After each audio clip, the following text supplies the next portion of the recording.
ఇప్పుడు మనం ఈ ఈ ఫ్లవర్ని ఏం చేసాం, ఇక్కడ డ్రాయింగ్ చేసాం. ఈ ఫ్లవర్లో భాగాలు మనం ఇప్పుడు తెలుసుకుందాం. ఓకేనా? ఇప్పుడు ఫ్లవర్లో దీన్ని ఏమంటారు? చిన్న చిన్నవి ఉన్నాయి చూడండి, గింజల్లాగా ఉన్నాయి చూడండి, ఇలాగుండి చిన్న చిన్నవి ఉన్నాయి కదా, దాన్ని ఏమంటారు? స్టామెన్ అంటారు. స్టామెన్ అంటే ఏంటి? కేసరం. కేసరం అని వీటిని అంటారు. కనబడుతుందా? వీటిని. అలాగే దాని కిందకి తీసుకుంటే ఇదిగో దీన్ని ఏమంటారు? అండకోశం. అండకోశం ఏమంటారు? పిస్టిల్. పిస్టిల్ అంటారు దాన్ని. ఇంకా మూడోది చూస్తే ఇది ఇవి ఉన్నాయి కదా,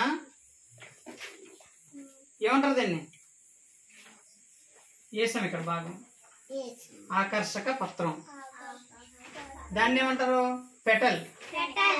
పెటల్ అంటారు.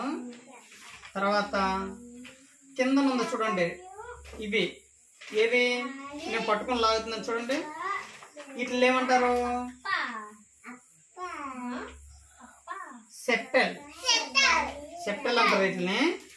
దాన్నే రక్షక పత్రం అంటారు. ఇది లేకపోతే పువ్వు రేకులు రాలిపోతాయి. ఇవి దీనికి బలం ఉండదు అనమాట, ఈ లేకపోవడం వల్ల. తర్వాత దానికన్నా కిందనే మనం పువ్వు విరిసేటప్పుడు ఇక్కడికి ఇరిగిపోద్ది చూడండి, పువ్వుని మనం తెంపుతాం కదా, ఇక్కడికి ఇరిగిపోద్ది. దీన్ని ఏమంటారు? లావున్న దాన్ని రెసిప్టెకల్. ఏమంటారు? రెసిప్టెకల్. దాన్ని కాడ అని అంటారు తెలుగులో కూడా. లావున్నదాన్ని. ఇలాగైతే ఇలా వస్తే మళ్ళీ ఇక్కడికి వస్తే ఇదేముంది?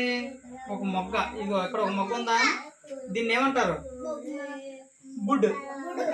బుడ్ అంటే ఏంటి?